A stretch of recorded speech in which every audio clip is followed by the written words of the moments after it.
guys, as promised, I'm back to talk about one of my new obsessions. Many of the people that know me know well that I am a huge supporter of Kate Gosselin. I don't care what you have to say about her.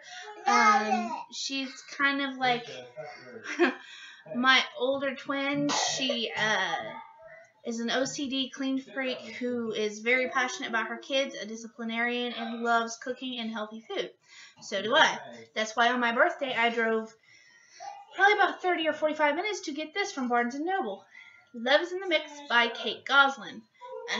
Making meals into memories with family-friendly recipes, tips, and traditions. This is actually a really good book. It's written in the common person's language, and I don't mean for that to sound mean. It's pretty much anybody can pick up this book and make these recipes. It's a lot of the recipes you've seen from the show. If you've ever watched the show John and Kate Plus 8 or Kate Plus 8, it has her cacciatore recipe. It has herby chicken, her hummus recipe, which is a basic. A lot of these recipes are basic, but the great thing about a lot of them is it cuts out a lot of the frou-frou stuff or the add-in things.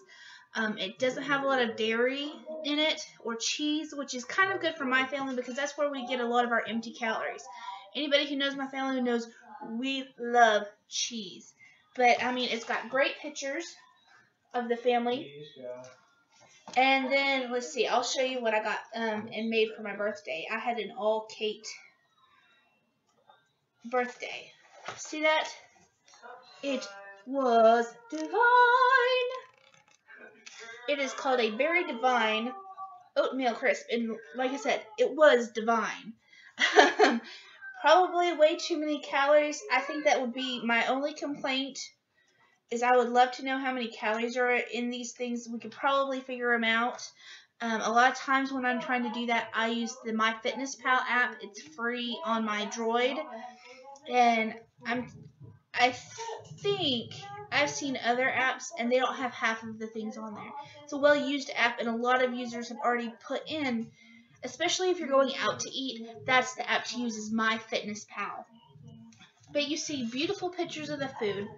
I read a lot of reviews on this, and, there's a lot of animosity towards her, and like I've seen in several interviews, she's kind of one of those people, either you absolutely love her or you absolutely hate her. I don't know why you would absolutely hate anyone. That's kind of my opinion. I like to stay positive and see the best in everybody. Whether I agree with some of the things she's done or not, I don't know, because all I see is what's on the media. I don't know her personally. But these books, I've read through it, I've looked through it, I've made some of the recipes. If you don't like these recipes, you just can't cook. I'm not even kidding. That sounds hilariously mean, and I'm not trying to. If you cannot make these recipes, you need to go back to basics and learn how to cook. I am a big advocate for learning how to cook. I think that that's what parents should be doing now, is they should be preparing their children to be able to cook. It instills a certain amount of pride within yourself when you can complete a meal, especially for somebody else, and they say, oh my goodness, that was so good. What was the recipe? How did you figure that out? That's absolutely amazing. It instills that pride in you, and it makes you feel good. On one of my favorite videos, and you might look it up on YouTube, there's a video where they have taken and used that auto tuner on Julia Child, and I think they've done one for Mr. Rogers, and they've done one for Bob Ross, which is one of my favorites. I actually sing that one from time to time. But Julia Child says some of the characters of a good cook are a generous nature and a love of food. And that's one of the things that kind of got me thinking, because I've had problems with, really finding those examples of compassion in my life and where I can do that. And that's where I really kind of found it, is her words inspired me to realize that I am very generous with food, and I'm always offering to cook or, talk about food with people. It's one of my great passions. Like I said, I've tried a couple recipes. Her meatloaf we tried last night. It is kind of generic, but I was able to put a lot of vegetables in it, and my kids loved it. We made chocolate chip and banana pancakes this morning, and they asked for thirds. Not seconds, but thirds. And my kids are picky eaters, aren't you? Are you a picky eater? No. Say not as picky as Maddie. No. Yeah.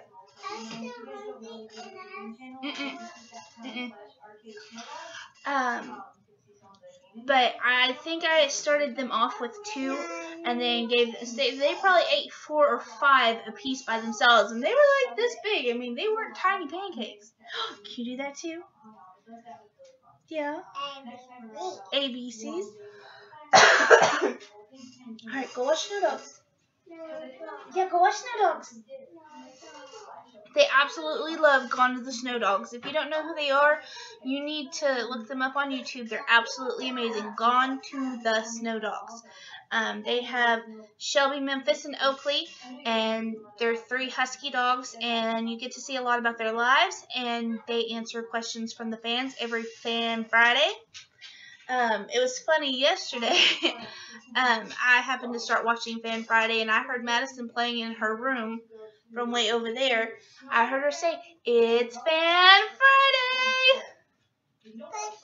Yep, we like Friday, huh? Because it's Fan Friday. Who knows? Maybe if we get enough subscribers and enough questions, maybe I can do a Fan Friday too. You never know. I think the kids would have fun with it. But like I said, Love is in the Mix by Kate Gosselin. Beautiful book. I think my only real complaint about it, other than the timing thing, is that it doesn't lay very flat. It might flatten out a little bit as I use it.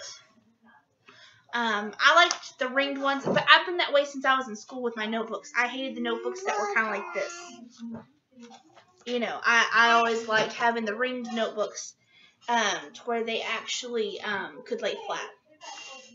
But that's all I have right now. Check it out. Tell me if you tried any recipes. What did you think about them? Did you modify them? I've already noticed I'm going to have to put a couple notes in there for like our preferences. I think this morning I noticed she wanted you to drop chocolate chips on top of the pancakes once they were already dumped out onto the griddle. I actually mixed all of mine in. That's how I've always done it. I've made pancakes from scratch for a very, very long time. It's more cost effective. You can make a lot more for a lot less money. But check it out. Let me know what you think, and I hope y'all are all having a great day.